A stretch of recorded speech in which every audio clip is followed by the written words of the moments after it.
We are discussing the checkpoints in the database administration. तो check point database administration का meaning ये है कि हम चेक पॉइंट कहाँ मैनेज करते हैं और बेसिकली कहाँ पे इनिशिएट होते हैं। जहाँ पे ये इनिशिएट होते हैं वहाँ पे हमारे पास क्या क्या इश्यूज होते हैं और उन इश्यूज़ को हम समझना चाहते हैं कि किस फॉर्म में होते हैं ताकि फिर हम इसको अच्छे तरीके से मैनेज कर सकें। When to initiate checkpoint यानी कब हमने डिसाइड करना है कि चेक पॉइंट होना चाहिए।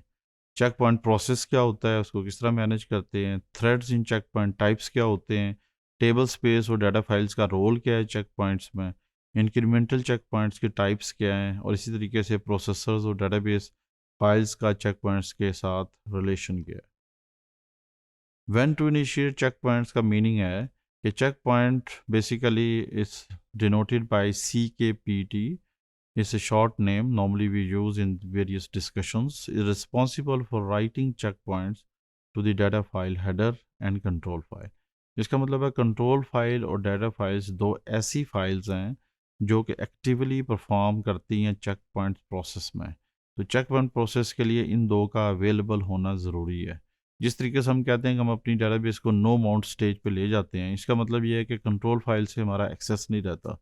उस पर्टिकुलर केस में हम चेक पॉइंट्स को इनिशिएट नहीं कर सकते, उसको एक्टिवेट नहीं कर सकते, ऑल दो हम रिकवरी ऑप्शंस और बाकी चीज़ें मैनेज कर सकते हैं। तो चेक पॉइंट का डाटा फाइल्स हेडर और कंट्रोल फाइल दोनों के साथ लिंक होना चाहिए या उसके साथ उसका दोनों एक्सेसिबल हों properly through checkpoint background process के थ्रू। तो इसकी वजह से फिर हम ये कह सकते हैं कि चेक पॉइंट जब इनिशिएट हो सकता है। अब हम डिस्कस करेंगे कि checkpoint process updates the control files and data file headers with the checkpoint information signals database writer to write the block to disk. इसका मतलब ये है कि हमारे पास जो database writer है वो डिफरेंट ब्लॉक्स जो हैं वो यूज़ करेगा database writer, और ये ब्लॉक्स जो हैं वो डाटा फाइल्स की में स्टोर होंगे। और इन स्टोरेज का मतलब ये है कि वो इन्फॉर्मेशन जो है इसमें स्टोर होंगी including the checkpoint position होगा, और इसी तरीके से हमारे पास सिस्टम चेंज नंबर होगा। दूसरा ये है कि हम ये मैनेज करने की कोशिश करेंगे कि चेक पॉइंट जो ये उनका effect online redo log file के साथ क्या है।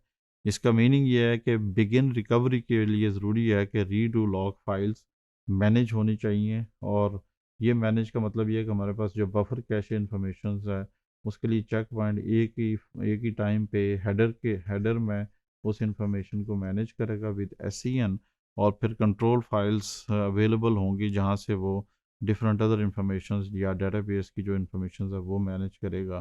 तो इस पॉइंट ऑफ व्यू से हम ये देखते हैं कि सिस्टम ग्लोबल एरिया में बफर कैशे जो है वो इंफॉर्मेशन डाटा फाइल्स हेडर में रीड होती हैं, और डेटाबेस राइटर जो है वो जो हमारे पास डाटा आता है जिसकी बेसिस पे हमने उसको चेक पॉइंट्स को मैनेज करना है, वो पर्टिकुलर डाटा वेदर वो रीडू हो सकता है या अनडू हो सकता है, उस इंफॉर्मेशन को डाटा की फॉर्म में उनको मैनेज करता है। थ्रेड चेक पॉइंट्स टाइप का मतलब ये है कि हम चेक पॉइंट्स को अल्टर सिस्टम के थ्रू कैसे अप्लाई करते हैं। इसका मतलब ये है कि database writes to disk all buffers modified by redo in a pacific thread before certain target. तो इसको पैसिफिक थ्रेड का मीनिंग ये है कि कुछ टारगेट से पहले उनको आप किस तरीके से मैनेज करते हैं, और अल्टर डेटाबेस करके बिगिन कर सकते हैं, अल्टर डेटाबेस करके चेक पॉइंट की स्टेटमेंट को एक्सप्लिसिटली रन कर सकते हैं। मीनिंग ये है कि thread point occurs in the following situations. Consistent database shut down होनी चाहिए। इसका मतलब ये है कि कोई किसी किस्म का एरर नहीं आना चाहिए। अगर हमारी shut down database safely shut down हो गई है, now we are in position that we can create the checkpoints by using SQL statement. We can say alter system checkpoint statement, and this will create the checkpoint explicitly. Online redo lock switch का हम option use कर सकते हैं। इसको भी हम use करते हैं, रीडू लॉक स्विच के बेसिस पे करेंगे। अल्टर डेटाबेस बिगिन बैकअप के थ्रू भी हम इसको स्टेटमेंट को मैनेज कर सकते हैं। तो these are the ways that we can manage the thread checkpoints types. Table space और डाटा फाइल्स ये बहुत ज़रूरी हैं चेक पॉइंट टाइप के लिए।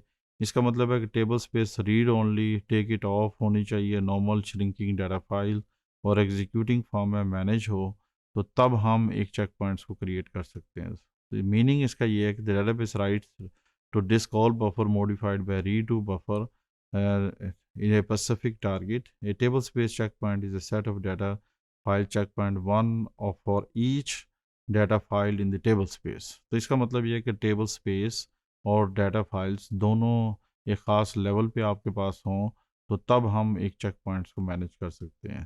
तो उस पर्टिकुलर केस पे हम कह सकते हैं ultra table space begin backup.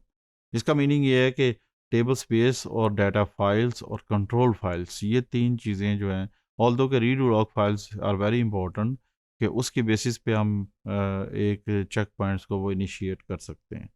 Incremental checkpoints का मतलब ये है कि हम ये कहते हैं कि checkpoint is a type of thread checkpoint partly intended to avoid writing large number of blocks at a online redo log switches. So database writer basically manage करता है at least 3 seconds to determine whether it works to do.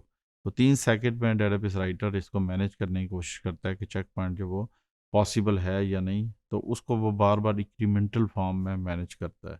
database writer writes the dirty buffers into the redo log files, और फिर इसका मतलब checkpoints write the checkpoint position to control file but not to the data file header.